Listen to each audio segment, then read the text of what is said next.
Le président de la République et la problématique de l'équilibre des pouvoirs au Sénégal. Après 9 ans de règne, Macky Sall, seul maître à bord. Que faire? Peut-on grand-chose après avoir octroyé tous les pouvoirs au chef de l'exécutif? Pour répondre à toutes ces questions, Binta Diallo reçoit ce dimanche Mamadou Sy Albert, journaliste, spécialiste des questions politiques, et Mounirou Sy, enseignant-chercheur en droit constitutionnel. Remue-ménage, c'est tous les dimanches, 10h10, 11h, sur la radio de toute l'actualité, la RFM. Mesdames, Messieurs, bonjour, bonne heureuse année à tout le monde. Le premier remue-ménage de 2021 que reçoit aujourd'hui professeur Mounirou Sy, conseiller spécial du président de la République au secrétariat général du gouvernement. Professeur Deweneti, et merci d'avoir répondu à notre invitation. Bonjour Binta, bonjour aux chers auditeurs. Avant tout, je vous présente mes meilleurs vœux. Merci. Que l'année 2021 soit pour nous tous que du beau, du bon et du bien. Alors, nous en avons besoin. Amen, professeur. Nous recevons également avec plaisir notre aimable confrère Mamadou Sy Albert. Deweneti Albert, vous êtes analyste politique et écrivain. Merci d'être là. Merci Binta. Merci pour l'invitation et bonne heureuse année. Je salue également tous les auditeurs et je dis bonjour au professeur Mounirou. Alors, l'actualité pour le professeur Mounirou, bien entendu, marquée par la sortie du président de la République le 31 décembre dernier. Le discours d'abord, professeur Mounirou Sy, sur le fond, quelle lecture en faites-vous? Merci Binta, je suis très heureux de répondre à votre question. Je pense même que avant de nous prononcer sur le fond, on peut avoir un petit mot sur la forme. Allez-y. Déjà, c'est un discours très calibré. On a découvert un président de la République serein, qui maîtrise ses dossiers, qui avait une clarté dans toutes les actions et activités menées par le gouvernement sous sa direction.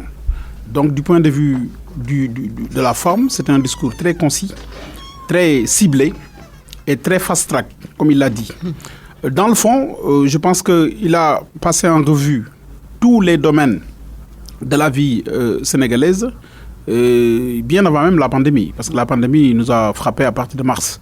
Et il a fait le point, mais en donnant un certain focus sur les effets, aussi bien néfastes que positifs, de la pandémie par rapport aux réalisations du gouvernement. Je pense que dans le cours du débat, nous allons essayer de rentrer de manière très détaillée, mais de manière préliminaire, c'est ce que j'avais à dire. C'est un discours qui a beaucoup marqué en termes de positivité. Et le fond. Dans le fond aussi. Oui, dans le fond aussi. Dans le fond aussi, il a été, comme je dis, très précis sur les domaines qui nous intéressaient.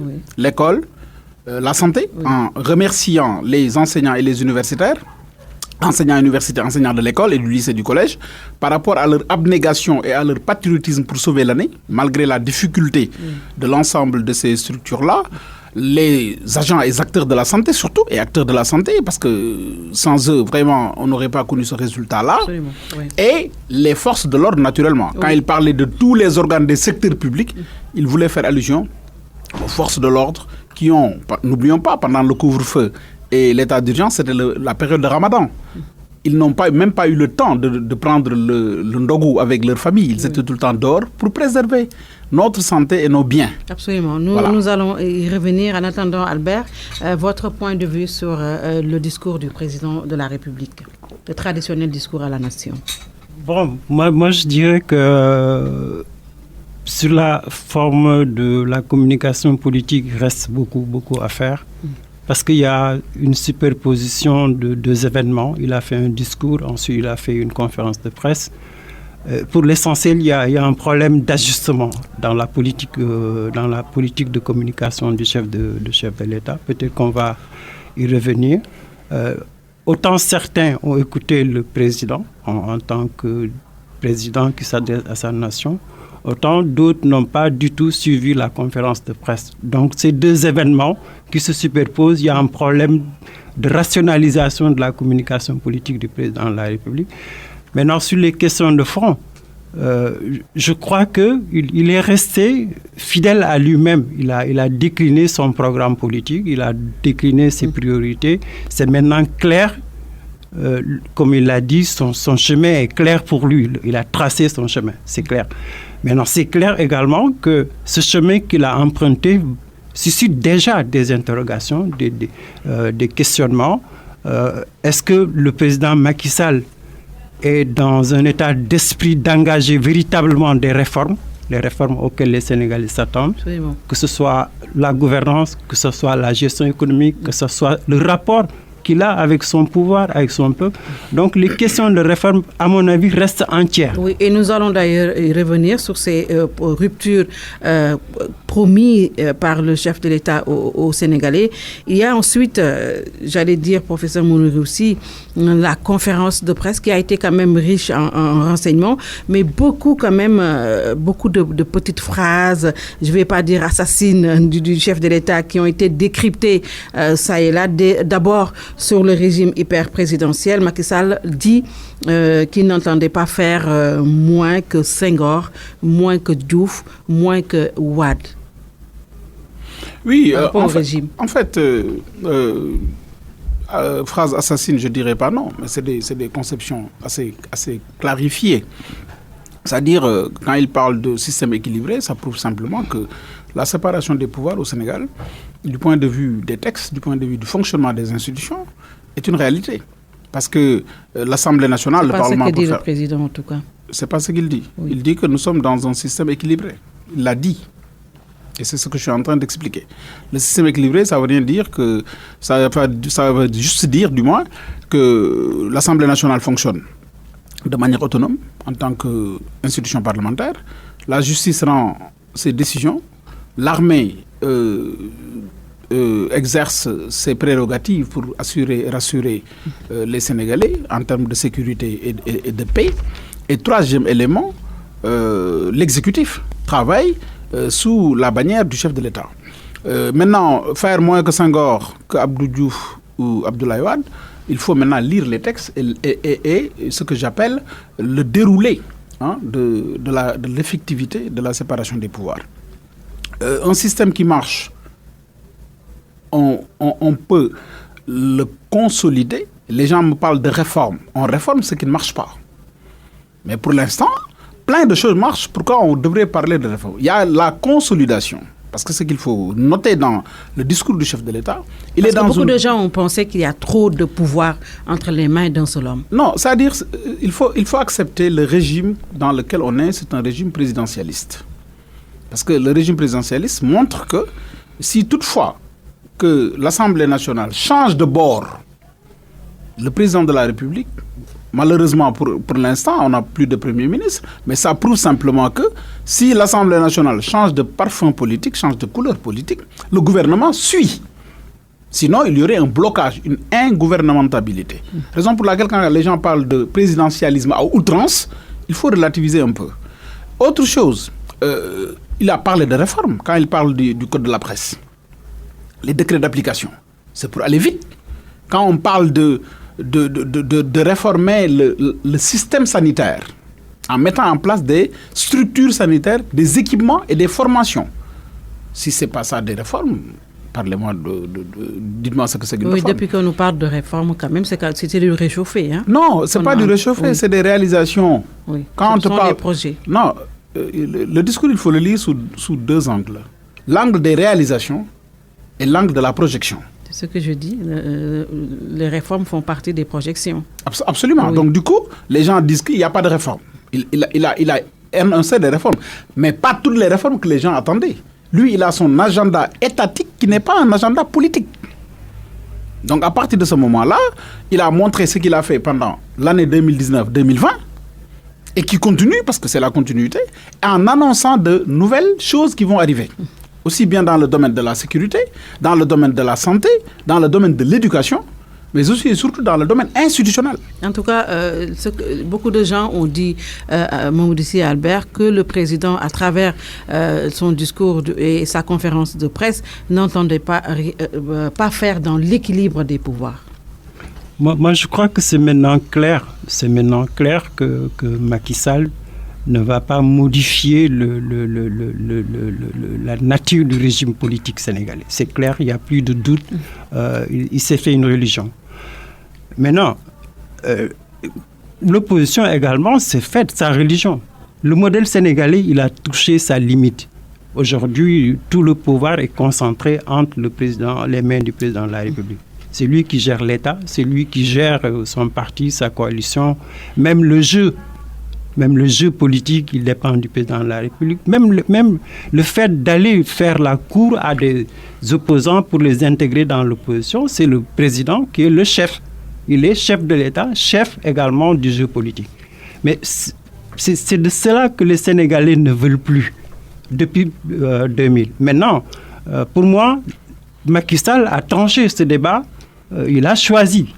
C'est à l'opposition de travailler à une alternative. Demain, si l'opposition porte quelqu'un au pouvoir, il ne faudrait pas que les Sénégalais reviennent encore en arrière. Donc, c'est à l'opposition de construire son offre. Quel est le type de régime que les Sénégalais veulent, que l'opposition propose, une séparation effective des pouvoirs. Je crois que Macky Sall, il a bien expliqué ce qu'il entend par son présidentialisme, mais les Sénégalais également ont vécu la subordination de l'État, la subordination du jeu politique, la subordination de la gouvernance à l'exécutif. C'est ce trop de pouvoir que les Sénégalais ne veulent plus.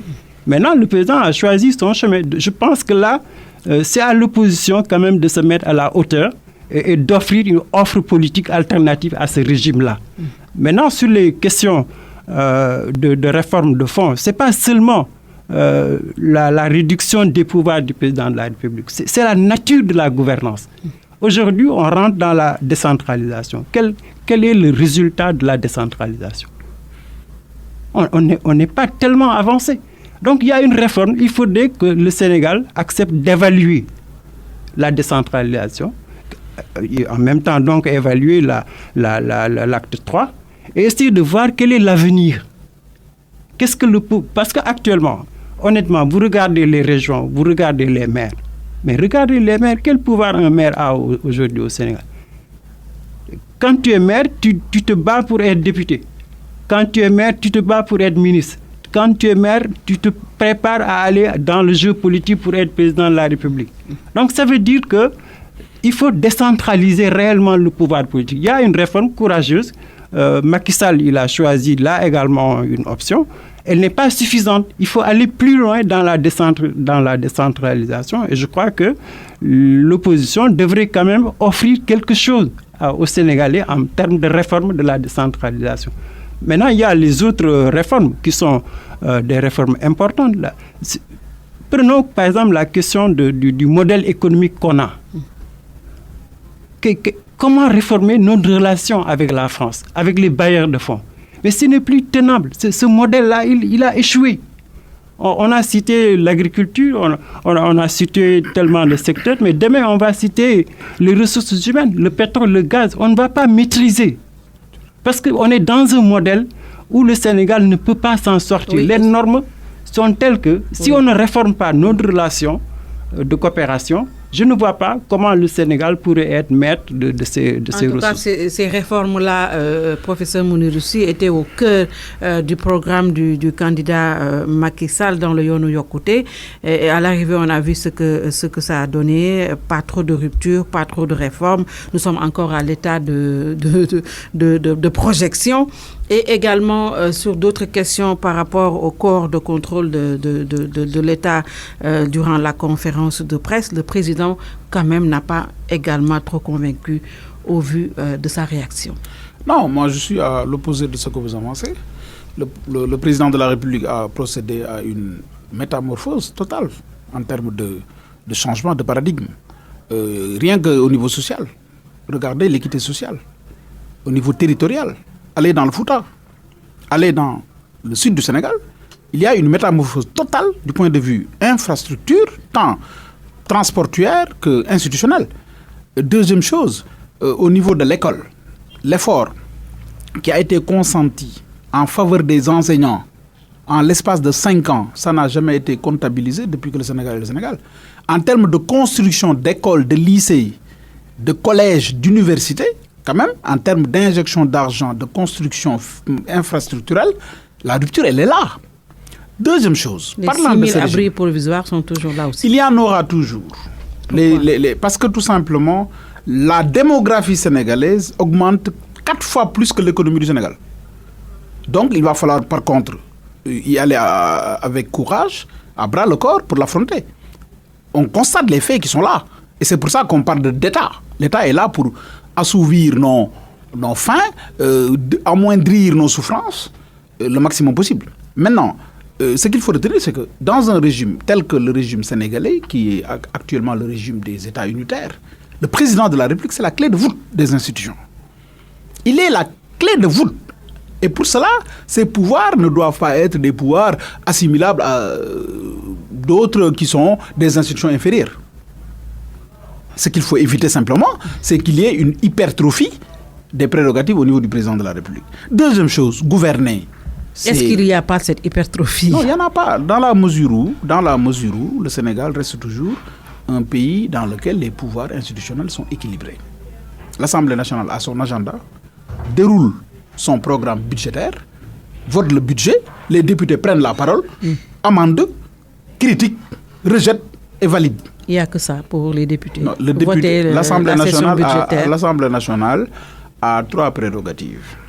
La prérogative de représenter le peuple du Sénégal, la prérogative de contrôler l'activité gouvernementale et la prérogative normative, c'est-à-dire de prendre des lois.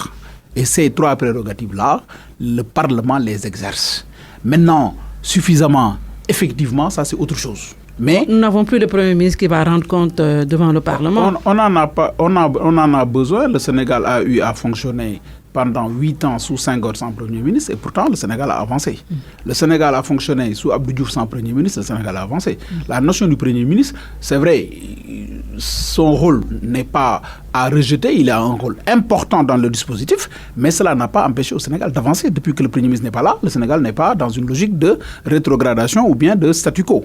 Troisième chose, quand on parle de changement par rapport à l'extérieur, mais le Sénégal est en train d'adopter des mécanismes énormes sur le PPP, par exemple, la loi sur le partenariat public-privé, qui va révolutionner nos rapports avec les étrangers, avec les investisseurs étrangers, avec les États et les OIG, organisations intergouvernementales. Deuxième chose, il faut aller vers la loi sur le contenu local, pour voir qu'il y a une révolution totale au sein des relations entre tout ce qui tourne autour des secteurs privés, au sens large. Ressources naturelles, ressources autre chose. Maintenant, c'est à partir de cette loi sur le contenu local que les populations doivent s'approprier, qu'on saura qu'est-ce qui est nouveau et qu'est-ce qu'on a changé. Là, la loi traduit effectivement la volonté constitutionnelle lors de la révision référendaire de 2016, voulant donner les ressources naturelles au peuple sénégalais. Et sur ce point, le contenu local a traduit cette volonté en réalité. Il y a une rupture totale dans les rapports entre le Sénégal, la France, le Sénégal et l'Europe, le Sénégal et les partenaires étrangers, pour favoriser, au fur et à mesure qu'on avance, le secteur privé national en lui allouant beaucoup de marchés, en ouvrant même le capital de l'État sénégalais à ce secteur-là. Et ce que je dis, ça peut être confirmé par le patronat, ça peut être confirmé par la plupart des directeurs ou bien des représentants du secteur privé. Et sur la sortie du président par rapport au corps de contrôle de l'État, la reddition des comptes, mais le président est constant. N'a pas trop convaincu. Non, c'est-à-dire, il n'y a pas besoin de réchauffer un plat déjà chaud. C'est-à-dire, le président a dit que ces corps de contrôle, il ne va jamais entancher ou bloquer leur fonctionnement. La Cour des comptes travaille, rend des rapports, le président les apprécie. L'OFNAC n'a jamais eu une interférence de la présidence sur son fonctionnement. Ainsi de suite. Donc, il faut par moment ne pas confondre ce qu'on veut et ce qui est. Ce qui est, c'est ça la constante. Les corps de contrôle travaillent de manière autonome. Absolument. Maintenant, au président d'apprécier, parce qu'il ne faut pas oublier que les rapports transmis au président de la République ne sont que parfois des observations, des recommandations, et le président apprécie. Oui. C'est comme le président qui nomme. La Constitution lui dit, le président nomme aux emplois civils et militaires. Maintenant, il nomme Binta Diallo, les gens disent non, il devait nommer Ngoné Diop. Mais c'est lui qui nomme, il prend, et puis il se fait entourer par les hommes sur lesquels il croit compter. Et que, de troisième chose, il ne faut pas oublier que la responsabilité étatique, c'est une responsabilité collective, ou bien c'est une gestion collective à responsabilité individuelle. Le jour où il sera question de rendre compte devant le peuple, les ministres ne vont pas rendre compte. Nous sommes dans une démocratie. Si la responsabilité incombe. Mais c'est ça l'État. C'est partout aux États-Unis. Tout tourne autour d'une seule personne. Trump a été battu parce que c'est Trump. Biden a gagné parce que c'est Biden. C'est-à-dire c'est une gestion collective. Chaque ministre a une responsabilité. Les députés ont des responsabilités. Maintenant, la responsabilité, elle est individuelle. Mais quand on à la fin, c'est le président qui rend compte et il sera sanctionné positivement ou négativement. C'est dans tous les pays du monde. Oui, par rapport aux résultats. Alors, quand on entend quand même Mamadou Sy Albert, le président, dire toujours par rapport au corps de contrôle de l'État qu'il y a des personnes qui ne peuvent pas être envoyées en prison pour éviter que le pays ne brûle. Cette sortie, quand même, sous-entend qu'il y a dans ce pays des gros bonnets qui peuvent voler l'argent des Sénégalais sans être inquiétés. C'est le président qui choisit. Je crois qu'il faut, il faut prendre ça avec la hauteur, parce que c'est grave ce qu'il a dit, c'est très grave parce que ça, c'est un aveu, que le président de la République est lui aussi soumis à des formes de pression, que ce soit une pression religieuse, une pression politique, morale, éthique. Il subit lui aussi des pressions. Mais quant au fond, c'est la gouvernance de notre pays qui pose problème. À partir du moment où l'État, je veux bien qu'on parle de l'État du Sénégal, mais aujourd'hui, l'État est confondu au parti dominant, au parti présidentiel, à la majorité présidentielle. C'est ça, dans la culture politique des hommes d'État du Sénégal, depuis Senghor jusqu'à Macky Sall, on confond l'État au parti présidentiel. Absolument. C'est ça qui fait que, quand vous nommez, il a dit plusieurs fois Macky Sall, il a nommé des directeurs généraux, il a nommé des ministres, mais à chaque fois qu'un ministre perd une élection, il est démis de ses fonctions.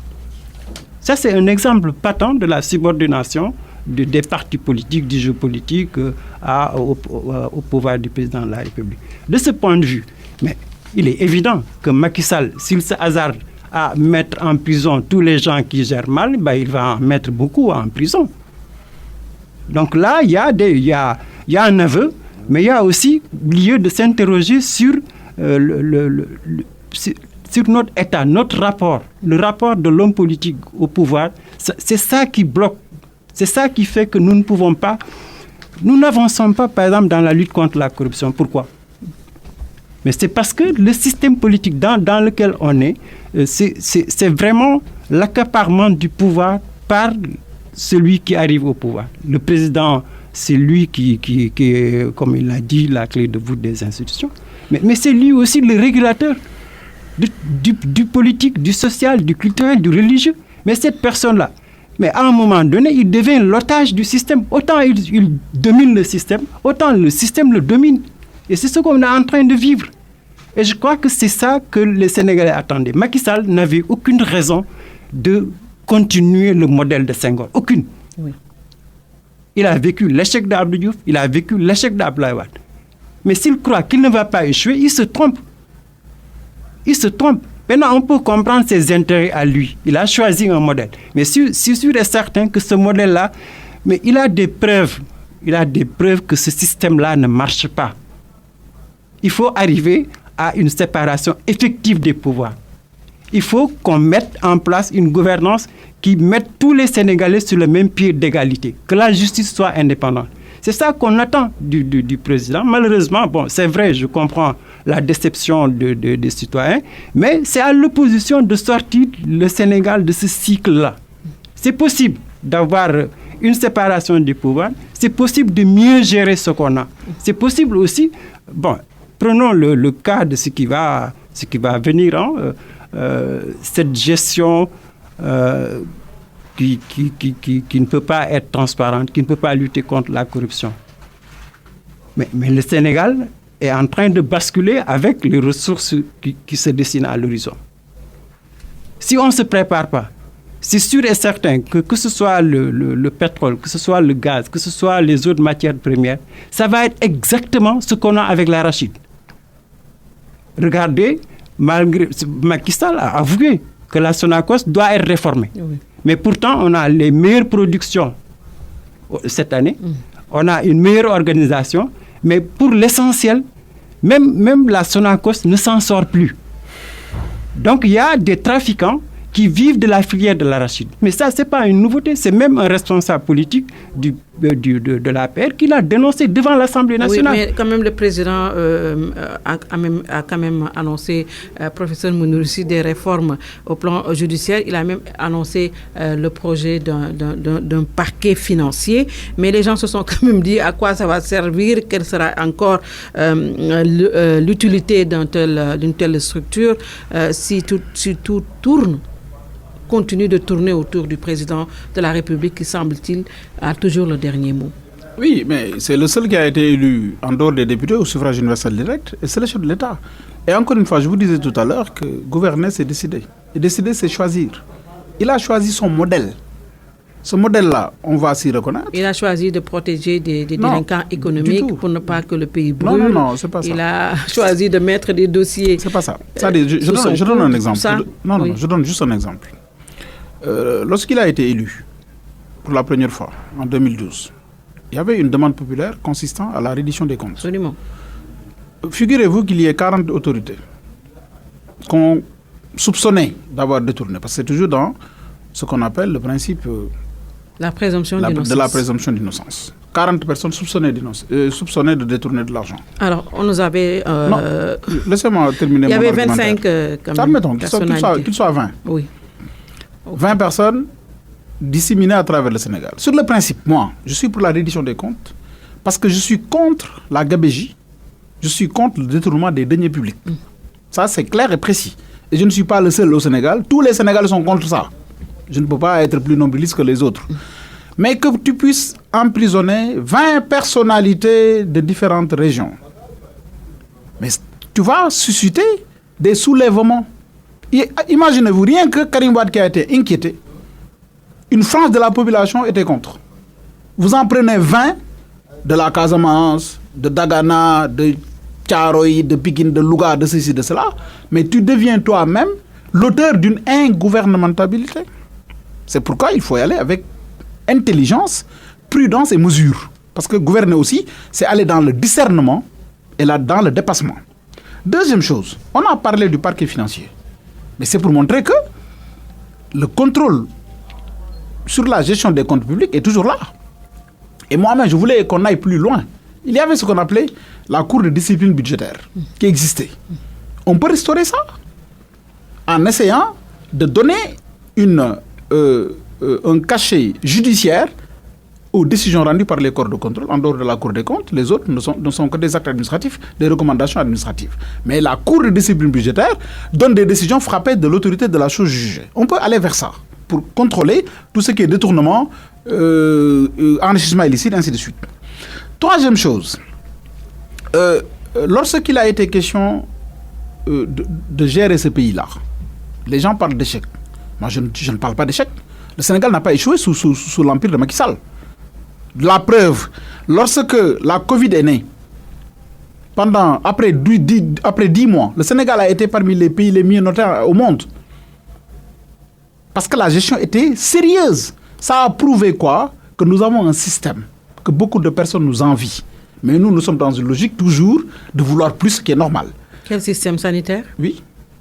On n'a rien trouvé sur place. Non, ce n'est pas une question d'infrastructure. Moi, je parle de prévention, je parle de gestion de la Covid, tant au niveau du couvre-feu, de l'état d'urgence et de la mise en place des structures. Vous savez, au début de la Covid, de la pandémie, on n'avait qu'un seul centre de traitement des épidémies. Actuellement, on en a 52. En moins d'un an. C'est une prouesse. Ce n'est pas moi qui le dis, c'est des faits. Deuxième chose, la sécurité. Vous savez que le Sénégal était extraordinairement exposé en matière sécuritaire par les djihadistes et les extrémistes. Et depuis lors, le Sénégal déjoue toutes leurs tentatives. C'est la raison pour laquelle, s'il s'agissait aujourd'hui de donner un cachet de la structure de l'année, moi je le donnerais aux agents de la sécurité. Parce qu'ils nous ont préservé de moult tentatives d'actes terroristes au Sénégal. Jusqu'à présent, que Dieu nous en garde, on est toujours à l'abri. Donc ça prouve que, mine de rien, mais la gestion, elle est là. Parlons de l'arachide. L'année dernière, le prix de l'arachide était à 210 francs. Le Sénégal a eu à effectuer un effort, déployer un effort au profit de ses paysans pour le fixer à 250. Le plancher, au minimum. Donc ça prouve que quand on parle d'échec, quand on parle de les Sénégalais ont rejeté ce système, mais je dis non, tout ne marche pas, il faut le dire. Tout ne marche pas et tout ne va jamais marcher. Nous sommes dans un monde, dans un monde des hommes. Et pour reprendre Jean-Jacques Rousseau, la démocratie, c'est le système le moins pire. Pour terminer sur la séparation des pouvoirs, oui. On ne va pas aller vers une effectivité de séparation rigide. Parce que celui qui l'a théorisé du point de vue moderne, c'est Montesquieu. Il a dit que par moment, il faut que les pouvoirs aillent de concert. Une collaboration entre les pouvoirs pour que l'État marche de manière normale. Oui. Mais une séparation rigide bloquerait tout.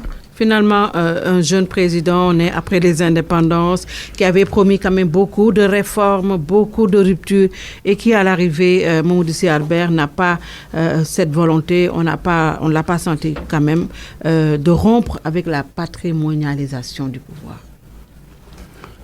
Bon, je crois, oui, c'est le constat, il est là. Maintenant, comment l'expliquer? Je crois que aussi les Sénégalais, ils doivent être informés. Macky Sall a été élu parce que aussi les adversaires d'Abdoulaye Wade ont voté pour Macky Sall au second tour. Donc il y a eu un contrat de confiance entre Macky Sall et ceux qui avaient promis une alternative à partir d'une rupture, d'une reconstruction de l'État, de la République, des valeurs. Bon, donc depuis qu'il est là, c'est clair maintenant pour moi que Macky n'a jamais cru aux conclusions des assises. Donc il y a eu un manque d'informations, aussi bien de la part du président élu que des acteurs de l'opposition. Et maintenant, la responsabilité, elle est partagée. Macky Sall, il est élu, il est au pouvoir, il s'est battu pour avoir un second mandat. Je pense que le Parti socialiste et le parti de Moustapha Niasse ont quand même des responsabilités. Si Macky Sall n'a pas réformé tel que les assises le pensaient ou tel que les gens qui ont mis fin au règne d'Abdoulaye Wade le pensaient, ces partis-là ont une responsabilité que Macky Sall a joué son jeu. Il est devenu un homme politique, il est devenu un politicien, il a réussi à garder sa majorité. Je crois que c'est tout ça qui explique qu'aujourd'hui, Macky Sall a les mains libres, les réformes qu'on annonçait ne l'engagent plus. Peut-être que ces réformes ne l'ont jamais engagé. Et je crois que ça, c'est ça qui est décevant de la part de cette deuxième alternance. Et malheureusement, ce qui se dessine à l'horizon va montrer dans les jours à venir, dans les mois plutôt à venir, que la deuxième alternance n'aura pas véritablement rompu avec les héritages de Senghor. Que ce soit sur le plan de la gouvernance institutionnelle, que ce soit la gouvernance économique, que ce soit même le rapport entre la politique et la société. Donc on est, si le modèle, Macky l'a consolidé, il l'a préservé. On a un homme seul aujourd'hui à la tête du Sénégal. Maintenant, je crois qu'il ne faut pas aussi être alarmiste. Le Sénégal est dynamique. Aujourd'hui, vous regardez la reconstruction de l'opposition, vous regardez les dynamiques sociales, mais c'est sûr et certain que les Sénégalais veulent un modèle démocratique. Les gens croient au modèle démocratique, mais ils n'ont pas encore quelqu'un qui porte ce modèle démocratique-là. Donc, la société civile, les acteurs politiques sont en train de chercher une alternative. Bon, il y a également de l'espoir, parce que la jeunesse sénégalaise, quand même, elle est assez consciente de ses responsabilités. Aujourd'hui, elle a conquis, je crois, son indépendance vis-à-vis du pouvoir religieux. Ça, c'est extrêmement important pour moi, que les Sénégalais n'attendent plus la consigne de vote de Touba ou de Tivaouane. Mais peut-être que demain, s'ils arrivent à se débarrasser également de la classe politique, il faudrait que les Sénégalais arrivent à ça. Autant il faut être indépendant des consignes religieuses, autant aussi il faut remettre en cause cette classe politique-là. C'est dire qu'ils n'ont pas respecté leurs engagements, mais c'est possible. C'est possible de trouver une solution. Il n'y a pas de raison que les Sénégalais renoncent à la lutte. C'est possible d'améliorer, mais maintenant, je crois que le champ est ouvert, on va vers une présidentielle. Mais à mon avis, peut-être les locales prochaines là vont être un test quand même pour l'opinion. Pour l'opinion. Est-ce que les Sénégalais vont rester dans ce modèle que Macky Sall va incarner d'ici 2024, ou est-ce qu'ils vont donner un premier signal de rupture avec ce modèle aux prochaines locales? En tout cas, dans les réactions, ce qui est revenu avec récurrence, professeur Mounir aussi, les questions, est-ce que, au vu de ce qu'on a entendu, au vu de ce qu'on a vu le 31 décembre, le Sénégal est bien dans une démocratie ou dans une monocratie de type nouveau, état moderne? Je vais juste reprendre une pensée de Jean-François Bayard, qui disait que dis-moi quelle presse tu as, je te dirai quel état tu as. Oui, c'est-à-dire? Nous avons une presse libre et responsable. Vous voyez, avant-hier, je discutais avec un ami qui me dit vraiment le Sénégal est à envier. Un président de la République qui invite des journalistes dans son palais, qui sont libres de lui poser toutes sortes de questions, de l'interpeller sur tout. Nous, chez nous, je ne veux pas citer le pays. C'est inimaginable. Donc la presse sénégalaise, elle est libre, critique tout le temps. Les revues de presse, oui, vous les entendez. Nous ne sommes pas dans une dictature. Donc oui. La réponse, elle est là. Oui. On n'est pas dans une dictature, on n'est pas dans une logique. On n'a pas quand même permis aux journalistes de relancer aussi. On n'est pas dans une logique. C'est par rapport au temps. Voilà. Vous savez très bien, on ne peut pas inviter pendant. D'ailleurs, vous l'avez dit, il y a une surmédiatisation ce jour-là. On ne peut pas donc laisser à un journaliste le temps de poser, de relancer, ainsi de suite. C'était par rapport à l'organisation, tout simplement. Mais on a donné l'occasion à la presse nationale, toute presse confondue, de venir, de poser des questions. Deuxième chose, le modèle démocratique au niveau électoral. On n'est pas dans le régime du parti unique. C'est une liberté de créer des partis. Les partis sont pullulent maintenant, on taquine même les 300. Donc ça prouve que du point de vue médiatique, on est dans une démocratie. Du point de vue politique, on est dans une démocratie. Du point de vue de l'accès aux ressources, toute personne qui veut ouvrir un compte bancaire, il a ça. Toute personne qui veut accéder aux finances publiques, financement public, je veux dire, l'ADER, fonds JIP et tout ça, il n'y a pas de couleur. Ça, c'est établi. Il y en a qui ne sont dans l'opposition des jeunes qui créent. On ne voit que le GIE, on ne calcule même pas de quelle couleur politique vous êtes. Donc, ça prouve qu'économiquement, on est dans une démocratie économique et sociale. Sociale parce que tout simplement... C'est parce que les jeunes qui prennent la mer... Non, ça c'est autre chose. Oui. Ça, c'est autre chose. Oui. Les jeunes qui prennent la mer, ça, c'est autre chose. Parce qu'ils n'ont pas accès... C'est pas trop facile d'avoir accès à ces financements. Je vais te dire une chose, Binta. Il ne faut pas aller dans l'idéalisme. Le Sénégal, quelle que soit sa richesse, il y aura toujours des gens qui seront en deçà du seuil de pauvreté. Ça, c'est évident, parce que c'est la vie qui est ainsi faite. Dieu a voté ça, a acté ça, et il n'y a pas d'amendement dans la loi divine. Partout où il y aura des riches et des pauvres. Il y en a qui vont rester, d'autres qui vont partir. D'autres qui vont partir de manière régulière, certains qui vont partir de manière irrégulière. C'est comme ça la vie. L'essentiel, c'est de lutter contre les réseaux mafieux, et le président l'a dit. C'est eux-mêmes qui sont en train d'inciter les jeunes à partir. Et aussi, l'influence familiale. Il y en a qui partent juste pour partir, hein. Ils ont tous chez eux. Mais c'est l'envie de découvrir. L'autre aussi, c'est par des raisons de rivalité sociale. Tu as vu ton neveu, il est parti en Italie, il a construit une maison à sa mère. Qu'est-ce que tu attends, toi? Sermonner ça dans la tête d'un homme tous les matins. Un bon jour, il va se débrouiller en rentrant dans ses pirogues de fortune et malheureusement trouver la mort dans la mer. C'est ça la réalité. Monarchie ou démocratie? Maintenant, revenons à la démocratie. La démocratie aussi va dans une logique d'équité et de réduction des souffrances. Et c'est ça que le président de la République avait vendu aux Sénégalais. Oui. On n'était pas dans une logique de la charte des assises. Des assises. Oui. C'était juste comment faire pour que les Sénégalaises connaissent une réduction de leurs souffrances. La première des choses, c'est au niveau de la jonction des territoires. Maintenant, on peut quitter Dakar, arriver à Ndioum en peu de temps. Prenons l'exemple de Ndioum, par exemple. Ndioum, pendant l'hivernage, était séparé par une sorte de marée d'eau qui séparait les deux Ndioum. Ndioum Djeri, Ndioum Walo. Les gens, pour traverser, ils attendaient 3 à 4 mois. Et en moins d'1 an, le président a construit un pont. Ce qui s'est passé entre la Gambie et le Sénégal, le pont de... Comment ça s'appelle encore? Ferefeñe. Oui. Qu'est-ce qui s'est passé? Depuis Daouda Diawara, pour parler de rupture par rapport à Senghor, on attendait ça. Le président Macky Sall, avec l'arrivée d'Adama Barrow, le Sénégal l'a financé et le pont, maintenant, c'est une réduction ou bien la terminaison totale des souffrances des Sénégalais du Sud. Prenons l'exemple de Dakar. Dakar a changé complètement de visage en termes infrastructurels, surtout au niveau des routes. La VDN a été prolongée, il y a des ponts partout.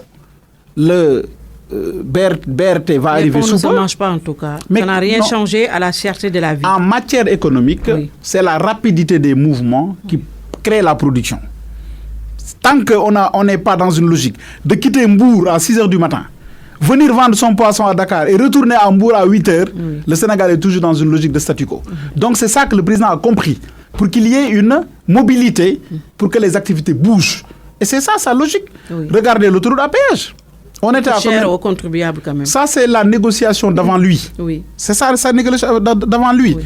Il l'a rectifié à partir de Diamniadio jusqu'à Touba. Ce que tu payes de Diamniadio à Touba est moins cher que ce que tu payes de Dakar à Diamniadio. Qui a scellé Dakar à Diamniadio, c'est pas lui. Oui. Donc c'est ça des réalités. Après, on va aller jusqu'à Kaolack. Oui. L'autoroute à péage à Kaolack.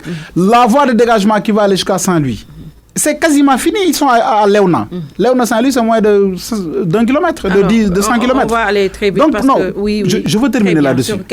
Sur le côté démocratique. Oui. On n'est pas dans une aristocratie. On n'est pas dans une monarchie. On n'est pas dans une monodémocratie, comme tu dis. On est dans une démocratie qui est perfectible. La démocratie n'est jamais acquise. On a toujours des choses à revoir et à améliorer. Alors, le troisième mandat est quand même revenu durant ce face-à-face entre le président et les journalistes. On a entendu à la question de savoir c'était quoi le point de vue du président de la République. Il s'est érigé en Birima Tendidior. Il n'y a aucun changement entre l'année dernière et cette année. C'est ça qui a été la réponse surprenante du président de la République sur le troisième mandat. Oui, je crois que c'est clair pour moi. Est-ce qu'il faut même continuer à poser la question au président de la République? Non, en même temps, il entretient le suspense.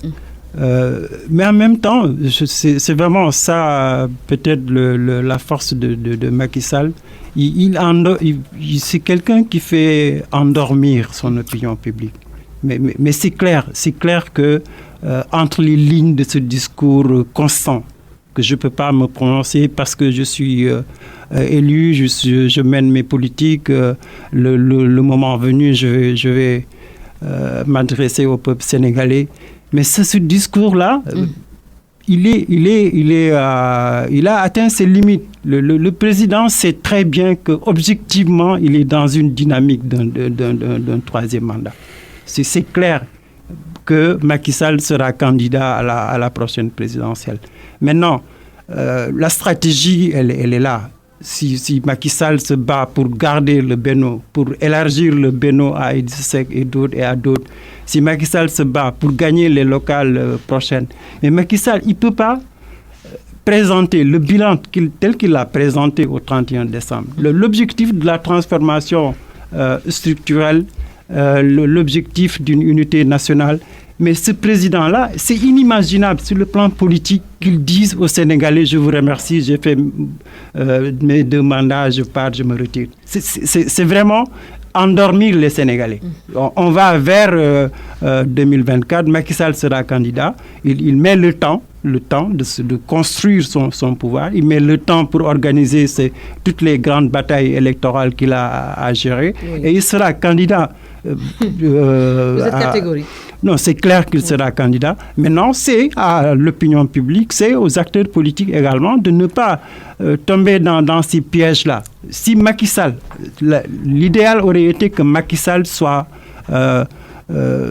plus décidé et parle aux Sénégalais pour dire que je serai candidat. Oui. Là, le jeu serait clair. En tout cas, mais s'il ne le fait pas, bon, c'est qu'il est dans une dynamique, il est en train de construire... dérouler son agenda. Dérouler son agenda, oui. Et je crois que... En tout cas, il avait dit, la Constitution l'a dit, nul n'a le droit d'avoir 2 mandats consécutifs. Vous êtes constitutionnaliste, Mounirou? Si Oui. Le président n'a pas droit à un 3e mandat. Je suis constitutionnaliste tout en étant conseiller spécial du président de la République. Ça veut dire donc, nous sommes dans une famille. Et le père de famille, c'est le président de la République, qui nous a dit clairement de ne plus en parler. De ne plus en parler. Et le jour où il sera question d'en parler, c'est lui-même qui va s'adresser aux Sénégalais. Donc, il n'y a pas besoin de gloser là-dessus pour ne faire que de la palabre. La preuve, vous parlez d'une réponse surprenante. Oui. Moi, je dis non. C'était à attendre. Il n'y a rien qui s'est passé entre-temps pour qu'il puisse changer de posture. Il nous a sermonné en disant « Allez vers l'action. Travailler, parler des activités qu'on va réaliser ou qu'on a réalisées. » Or, un chef de famille n'a que la volonté de voir sa famille suivre ses recommandations. Deuxième chose, comme disait Serigne Cheikh Tidiane Sy, je préfère plus les hommes d'action que les activistes. Et il y en a qui, avec ce débat-là, nourrissent leur existence politique. Sans ce débat, il n'existe plus.